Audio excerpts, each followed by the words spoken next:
the pivot. So Brazilian by culture, American by birth.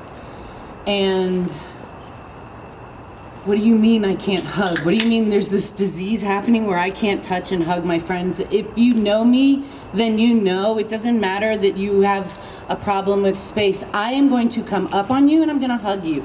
Unless you're like dealing with the deaths of someone and the idea of hugging and actually processing your I won't hug you then. But I'm going to hug you. It's how I show love, aside from food.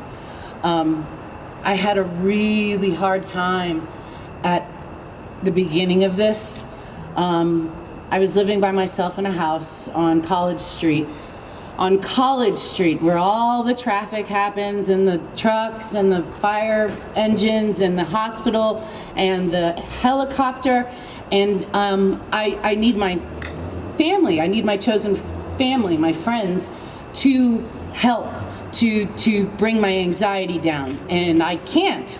But there's a house full of people that I live in, they have their apartments, and they're having parties, and random strangers are coming over, and there are 15 people, and I'm on my Zoom with my friends, and I'm freaking out. So we try for a shift, and we do, you know, food in the backyard with our friends, and it's great, and it's awesome, and my dog never signed up for so much forced love.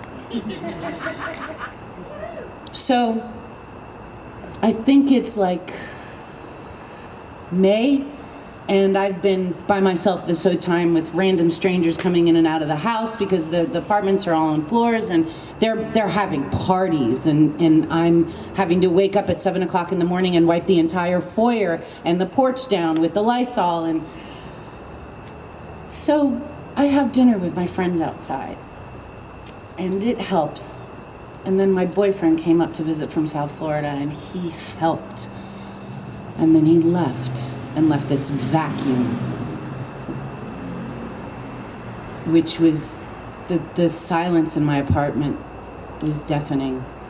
And on top of all of this, my landlord decided it was a great idea to paint the house.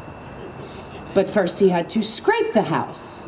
And then he had to like put all this shit on the windows that like, if you painted on top of it, you know, they could scrape it off, but they're gonna have to scrape it off. And I'm having my meetings and I'm melting down because there are banging from all parts of my house, and I'm just looking, and you know that Looney Tunes where like shit starts to pop out of like, ding, you know, the curl and the twitch of the eye. That was me. I don't do that. That's not a good look on me at all. So we do, my boyfriend leaves and he has this vacuum, and a friend, we have the dinner outside, and my friend is sharing his pain because he's been together all up until May with his partner and her dog, and she had to go away to take care of her mom in Oklahoma, and we're all outside and we're sharing our experience, and my boyfriend just left. And he says, I'm having a really hard time. Mind you, she left on Wednesday, this is Friday. I'm having a really hard time. I even missed the dog. I didn't know it was gonna be this hard. Fuck you, Chris. Fuck you all the way. I pack up my table, I pack up my chair. Everyone's laughing because they think I'm being funny.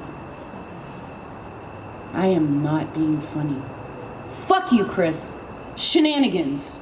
You don't know what it feels like to miss them. I am not this person. This is not me. I get home, and the realization of what I said to my brother from another mother might as well. I told him to fuck off. I demeaned his pain over mine. Who the fuck am I? No one. I called and apologized to everyone, and I went to a couple of workshops and learned about generational healing and theta waves and stuff, and it helped. And my boyfriend moved to Macon in the middle of a pandemic for me. He moved and then helped me move, and if you know me, you know what a bitch that was. And we're making a house. We're making a home.